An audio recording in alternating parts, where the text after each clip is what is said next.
ज्याचे भाग्य चांगलं असेल त्याला आमच्या नामाचा छंद लागेल आणि त्याच्या मुखात सतत नाम जप असेल. आमच्या नामाची गोडी निर्माण होईल. ध्यानी मनी स्वप्नी ही नाम संजीवनी वदनी असेल. त्याला निरंतर सुखाची प्राप्ती होईल. जसं मधाचं सेवन करण्यासाठी भ्रमर कमळ फुलात गुंतून पडतो आणि अत्यंत आनंदाने आणि आदराने मधाचा आस्वाद घेतो.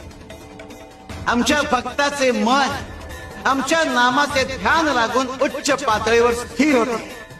मन नामात एकाग्र होईल. त्याची चंचलता नाहीशी होईल आणि त्याचे उन्मन होईल. अरे नामस्मरण हेच प्रपंच व परमार्थ साधनाचे साधन आहे. शिवाय शंकर.